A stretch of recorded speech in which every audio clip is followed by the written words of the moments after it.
nouvelle vidéo de Auto Obscur. Donc voilà, comme promis, je vais parler de Godzilla Minus One. Donc un excellent film de monstre, hein, franchement épatant. Donc le pitch en quelques lignes. Voilà, donc peu après la Seconde Guerre mondiale, eh bien un jeune pilote kamikaze qui a refusé, par peur sans doute, d'accomplir sa mission, eh bien il cherche une rédemption, hein, parce qu'il a honte de ce qu'il a fait, et il va la trouver en affrontant Godzilla. Alors, Godzilla Minus One, c'est un film vraiment phénomène, hein, qui a été conçu pour coïncider avec les 70 ans de la première apparition du premier Godzilla. Et c'est le plus gros succès US pour un métrage étranger. Il n'a eu qu'un budget que de 15 millions de dollars, 35 personnes qui ont travaillé sur les effets spéciaux. D'ailleurs, bon, c'est pas tout à fait le point fort du film, hein, même si l'Oscar est quand même mérité, enfin, je vous en parlerai, mais c'est surtout, c'est une véritable claque du point de vue de l'histoire et de la profondeur des personnages, hein, ça va plus loin que le côté spectaculaire, hein, du Monsterverse, hein, des Godzilla vs Kong, des films que je trouve très, très sympas, très réjouissants, très divertissants, mais là, on va quand même beaucoup plus loin. Un film qui a été écrit entre 2020 et 2022, qui a été tourné en 2022 et qui a bénéficié donc de plus d'1 an de post-production. Alors j'évacue les polémiques tout de suite, hein. Oui, effectivement, le film n'a pas coûté cher, hein, et on peut se poser la question de la masse de travail, de l'équipe technique, est-ce qu'il y a surcharge de travail, est-ce qu'il y a eu du crunch. Bon, on n'a pas vraiment d'informations, mais bon, la culture japonaise est faite ainsi, hein, le travail, c'est quelque chose d'important. Donc les gens, eh bien, n'hésitent pas à faire des heures supplémentaires non payées, à passer plus de temps sur leur lieu de travail, hein. C'est quelque chose qui est normal chez eux. On peut être d'accord ou pas être d'accord avec ça, mais voilà, c'est culturel, et ça explique sans doute pourquoi, eh bien, avec si peu de moyens, le film est autant réussi sur un point de vue visuel. Voilà. Je tiens à rappeler pour le premier Star Wars, l'équipe d'ILM, eh bien, certains dormaient, hein, carrément dans les hangars où se tournait le film, hein, pour maximiser leur temps de travail. Donc bon, voilà, ils étaient conscients qu'ils étaient en train de faire une révolution. Donc petit budget, mais donc qui en remonte aux grosses machines hollywoodiennes, hein, ben là aussi, bon, je pense qu'il faut raison garder. Aux États-Unis, les équipes sont bien plus importantes, à tous les postes, les acteurs sont payés des sommes délirantes, hein. J'ai appris que Daisy Ridley, qui reprend le rôle de Rey, va toucher 12,5 millions de dollars, hein, pour un Star Wars 10, c'est absolument fou, quoi. Voilà, il y a des syndicats puissants qui entendent éviter des abus, mais qui vont limiter la créativité. Par exemple, un réalisateur, s'il n'est pas inscrit au syndicat des caméramans, ne peut pas toucher une caméra, donc ça oblige à avoir une deuxième personne, voilà. Et puis il y a les studios se couvrent sur tous les points. Par exemple, si on a besoin de faire une cascade avec une voiture, eh bien on va commander 55 exemplaires de la dite voiture au cas où il faudrait tourner 55 scènes. Bon, voilà, donc c'est pour ça que ces films coûtent extrêmement cher. Et il y a aussi pas mal de gaspillage, je pense, sur les plateaux, voilà, c'est pour ça. Mais c'est vrai que quand je vois les budgets de certains films, on annonce le Joker Folie à 2 qui coûterait 200 millions de dollars, mais il y a déjà quasiment 35 millions rien que pour les deux acteurs principaux. Donc voilà, ça explique beaucoup de choses.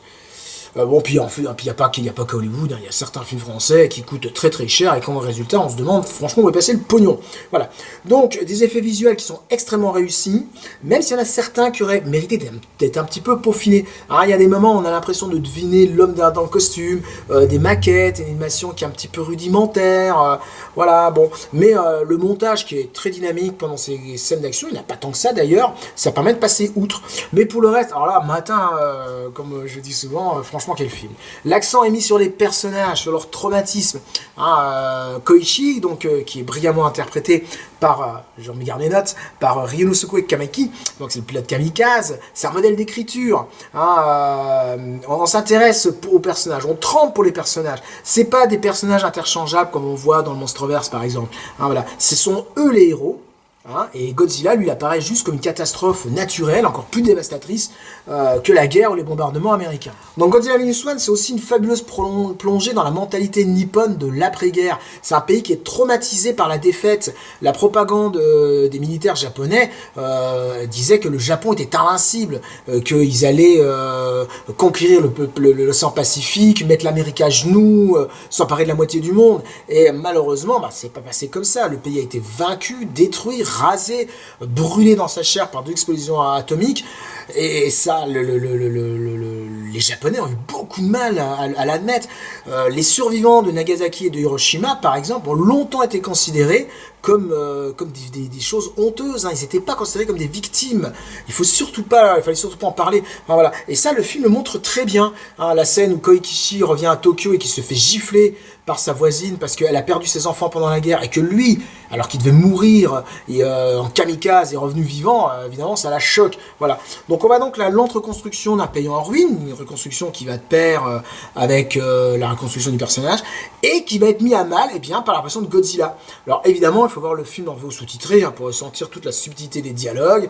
Et même si le jeu des acteurs peut sembler un peu excessif par moment, mais bon, ça aussi c'est une spécificité souvent japonaise, hein, c'est son semaine du cinéma nippon, Godzilla Minus One, au départ, c'est un film qui est fait pour le marché japonais, pas pour l'Occident. Voilà, donc ça il faut l'accepter. Si on l'accepte pas, on passe à côté du film, à mon avis. Hein, voilà. Donc, mais c'est ce qui fait sa force justement de cette histoire, c'est un spectacle différent, c'est un morceau d'histoire. C'est le trajet croisé de plusieurs personnages qui sont abîmés par la guerre. Voilà. Et un autre aspect du cinéma japonais, c'est que certaines motivations ne sont pas soulignées au marqueur rouge. Ainsi, dans un film occidental, on nous expliquerait que Kenji Noda, un des personnages qui conçoit le plan pour détruire Godzilla, on nous prend son background, ensuite, bon bah là non, pas du tout. C'est au spectateur de faire le lien. On sait qu'il est ingénieur à un moment, on sait qu'il a participé à la guerre, et bien on fait le lien avec tout ça.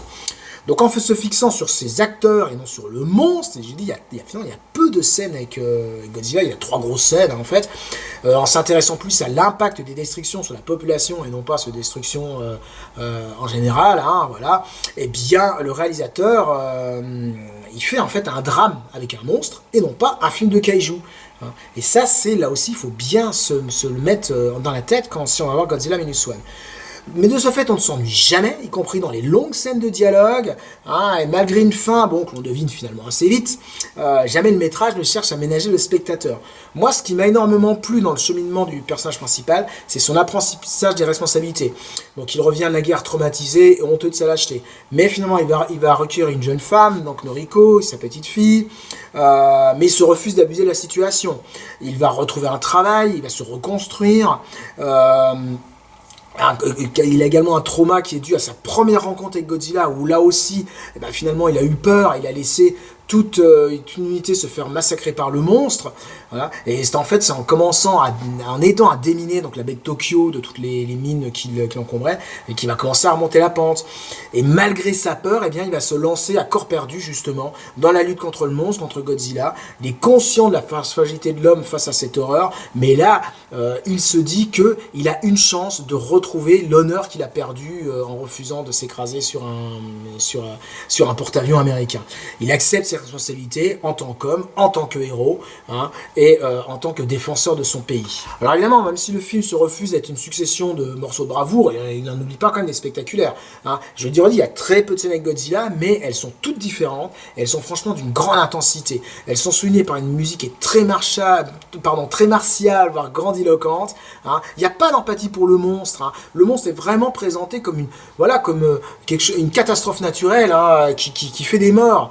À la différence du Monstroverse de la Warner, voilà, bon, Godzilla et King Kong, bon, sont des personnages un petit peu ambigus, mais on nous dit quand même, il faut les aimer, ils sont sympas, puis ils se battent contre les monstres encore pire qu'eux.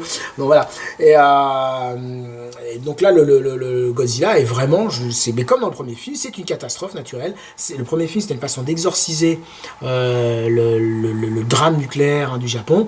Là, 70 ans après, il y a toujours cette idée, mais il y a également les récentes problèmes qu'il y a eu au Japon, le tsunami de 2011 et ainsi de suite. Voilà. Donc, le film est souvent cadré à hauteur d'homme, ça aussi c'est un signe qui ne trompe pas. Moi ça m'a fait pas mal penser à la Guerre des Mondes avec Tom Cruise, hein, le version de Spielberg, où hormis la première scène, tout le film était fait à hauteur humaine, hein, on ne voyait les extraterrestres, les machines extraterrestres que du point de vue de Tom Cruise, du point de vue humain, montre vraiment des fourmis face aux machines des martiens. Donc cependant, donc Takashi Yamazaki nous offre quand même des beaux moments, des beaux plans aériens du monstre, hein, notamment une superbe séquence où on le devine, voilà, il glisse sous l'eau, sous les bateaux. Enfin, il y a de très très belles images, hein. C'est pour ça, je pense aussi que l'Oscar est très très mérité. Voilà. Donc on le voit, eh bien, malgré son faible budget, donc Godzilla Minus One est une réussite quasi totale. La preuve qu'on peut faire des courts-métrages spectaculaires et intelligents pour peu qu'on se donne les moyens d'avoir un très bon scénario, d'avoir des personnages qui sont parodis à des stéréotypes et surtout de croire vraiment à son projet. Moi, ça m'a fait penser à pas mal de vieux films fantastiques des années 80, à l'époque des Evil Dead, des Fog, des Halloween et compagnie, quand les réalisateurs n'avaient pas beaucoup d'argent, mais par contre, avaient beaucoup d'idées, beaucoup d'imagination et beaucoup de choses pour, pour pallier ce manque de moyens. Voilà. Donc, le film est sorti en France 2 jours en décembre, 2 semaines en janvier. Si par hasard il ressort au cinéma, n'hésitez pas à aller le voir. Sinon, attendez la sortie vidéo, ce qui devrait intervenir d'ici l'été. Avec 108 millions de dollars de recettes dans le monde entier, Godzilla Minus One est une réussite également financière, plus cette récompense aux Oscars. Voilà, en tout cas, vous comprenez, j'ai été enthousiasmé par ce film, et je vous le recommande, je vous le redis, voyez-le en VO sous-titré. Je ne sais même pas si une version française qui existe de toute façon, mais en tout cas, vous allez voir, c'est un super film. Salut!